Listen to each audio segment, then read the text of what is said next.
James Whitey Bulger killing, son of Boston mobsters accused hitmen seeking answers for delay in charges.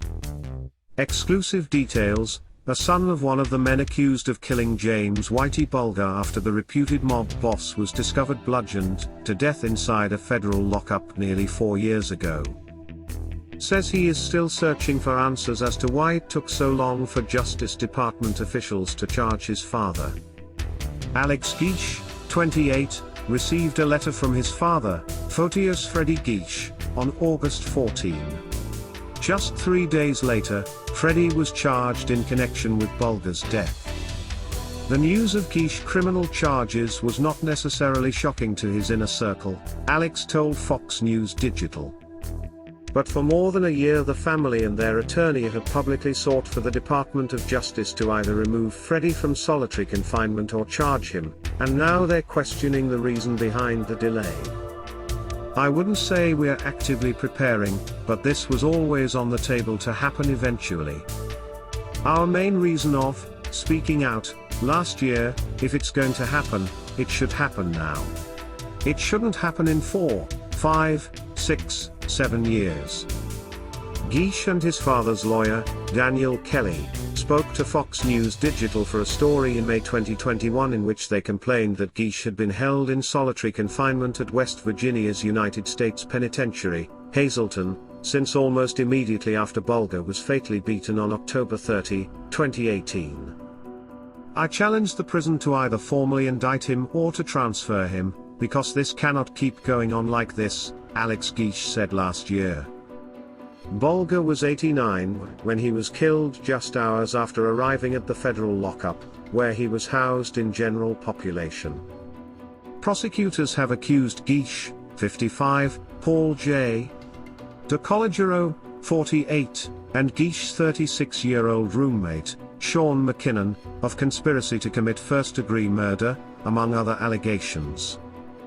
They've said Geich and DeCollegiero allegedly repeatedly struck Bulger in the head using a belt with a lock attached to it. They were said to have entered Bulger's jail cell around 6 a.m. on October 30, 2018, and were inside for about 7 minutes while McKinnon allegedly kept watch at a nearby table. Bulger was discovered on his bed roughly 2 hours later. Geich and DeCollegiero were also charged with aiding and abetting first-degree murder, murder by a federal prisoner serving a life sentence, and assault resulting in serious bodily injury. McKinnon, 36, was also charged with make false statements to a federal agent. Attorneys for DeCollegiero and McKinnon were not identified as of press time Friday. McKinnon's mother and Geich attorney did not respond to Fox News Digital's requests for comment. Alex Geich would not comment when asked on Thursday if he had any idea ahead of time whether his father would be charged with Bulger's death. He said he learned the news whenever everything happened and just thought ahead to the next move. When you talk to my dad, he's always in a good mindset. He's always doing great given the circumstances. But it's never a depressing conversation, Geich said. Even the next time we talk, it will be the same conversation. It will be normal. We'll make fun of his brother, my uncle, a little bit, we'll talk about the Patriots. Freddie Geich was still housed in solitary confinement up to the day he was indicted this month and remained housed there as of the last time Alex had spoken with him, his son said. But Alex Geich said there is no reason that this should have taken 4 years. It's not like they had to go and hunt, the whole investigation happened in there, first of all. So, everyone they had to investigate or interview or whatever it is right there in the prison. And even if my dad was transferred out to Colorado or to wherever he would have gone, it's not like they don't know where he is.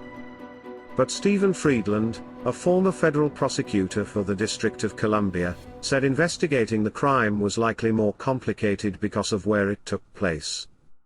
In the Whitey Bulger situation, you have someone who was killed in prison, which makes it easier and more difficult at the same time, said the award-winning professor and founding faculty member at Elon University Law School. You know your group from which it might have arisen, the group of suspects, but proof is going to be difficult. And when I say difficult, I mean you'll have lots of ulterior motives if people talk about what happened and how it occurred, Friedland told Fox News Digital. So, it's very easy for someone to say, oh, yeah, so-and-so did it, and blame it on someone they don't like.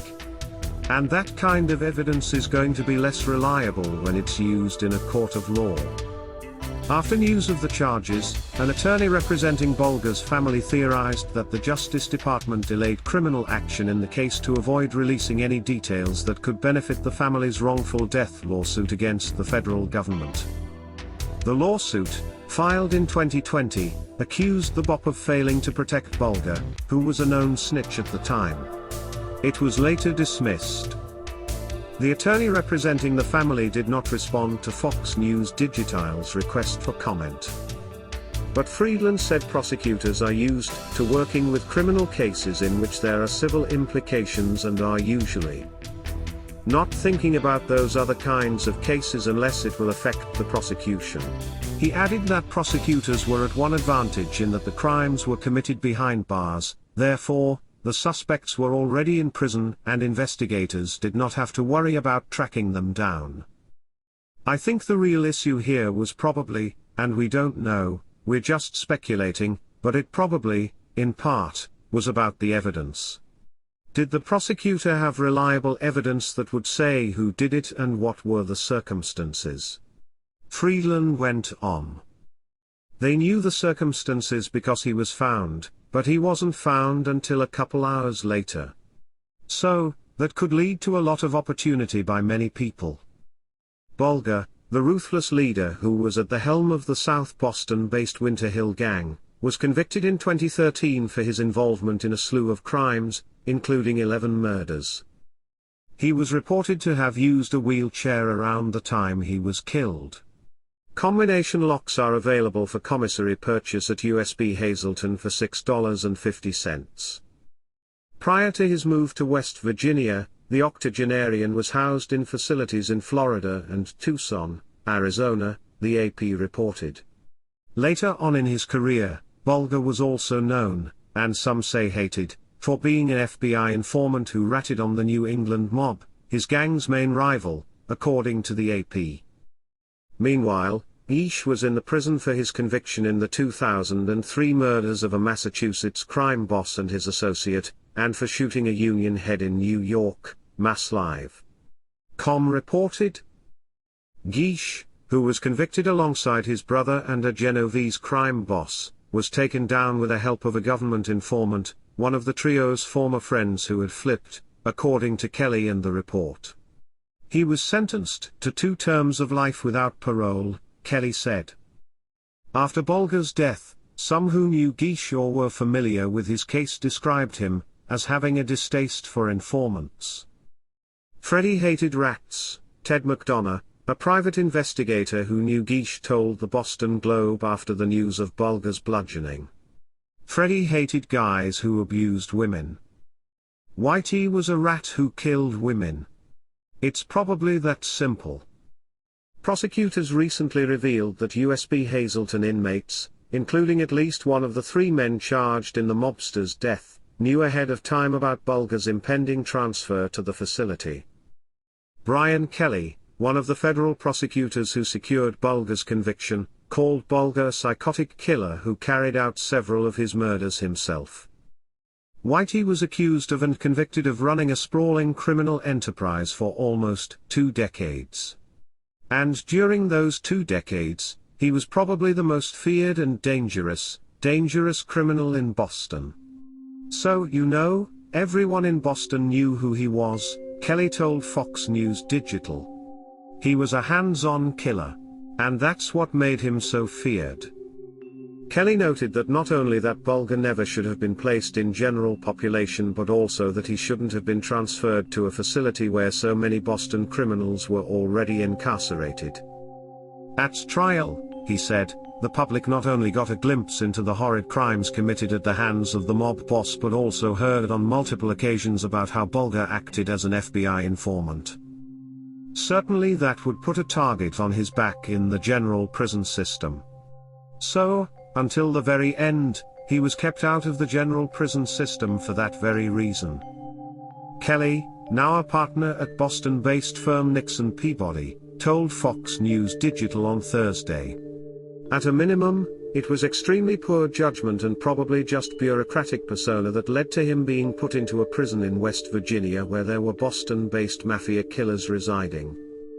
Upon learning the news of Bulger's death, Kelly said Bulger had victimized dozens of families, and it's not as though anyone is going to feel sorry for him. But at the same time, the prison system is not supposed to, tolerate that sort of attacks. And so it was curious as to why he was put in general population. Kelly went on. Much like Friedland, he said prosecutors often encounter difficulties investigating cases in prison settings, which could have led to the delay in charges. There's not really, unfortunately, a sense of urgency because the perpetrators aren't going anywhere, he said. But I can't really help them too much for taking their time to put a case together. Asked if there was one moment he remembered in particular about his involvement in the Bulger prosecution, he said he thought of crying family members or the details of Bulger's devastating crimes. Bulger himself in person was still a scary guy, he recalled. He was one mean-looking guy when he was staring at me, and he was in his 80s. I can only imagine what he was like in his heyday. The Justice Department did not immediately respond to Charles Arness World News. Rest in peace, Mr. Bulger. For more of these fascinating stories and true crimes, subscribe to Charles Arness World. Thanks for watching.